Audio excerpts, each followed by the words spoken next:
Hi, I'm Eileen Walter. I'm 52 and I have ADHD and dyscalculia. Being a woman and being misdiagnosed or not being diagnosed, we learn to compensate with being funny or, I would be like, oh, that's my dumb blonde moment. That's just, my thing.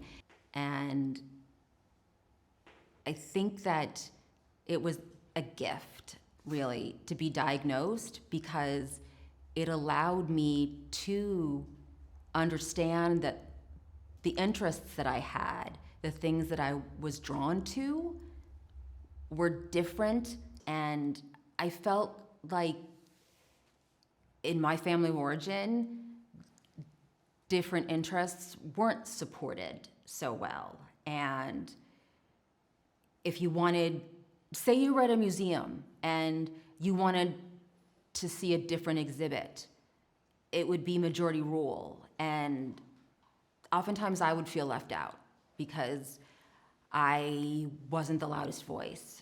And I wasn't, I didn't always get straight A's, so I didn't get the rewards that went along with those things.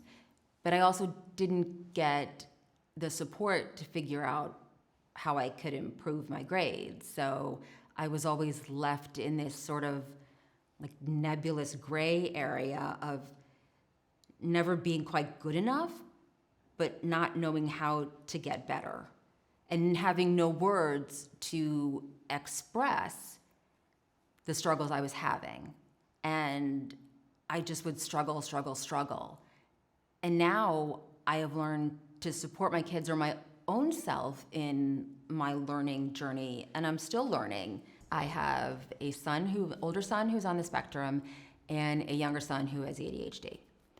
And I've learned a great deal about myself as a person with a learning difference from my sons. The biggest tip I can give any parent who is neurodivergent, ADHD, dyscalculia, is access to shared information. We rely on our shared family calendar like it's the most important thing in our life. If we know as a family that we have a bike race, then I know that I can't say yes to going to a movie with a girlfriend, or my one son can't go to a sleepover. The assistive technology that has helped me the most is talk to text.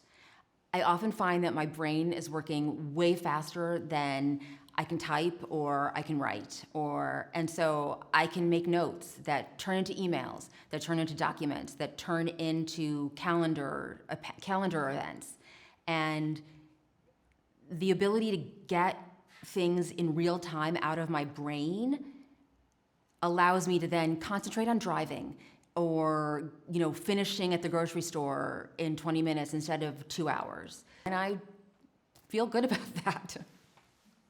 I want people to know about my learning and thinking difference, that it's not an illness, it's just a difference. And it's an adaptation. It's how I've learned to make it in the world. It doesn't make me stupid. Doesn't make me broken.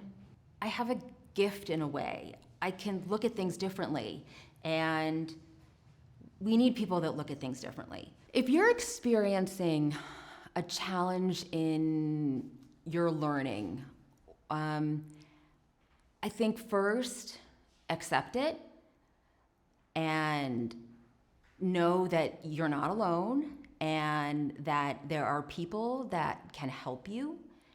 And getting help is not a weakness, and it's nothing to be ashamed of.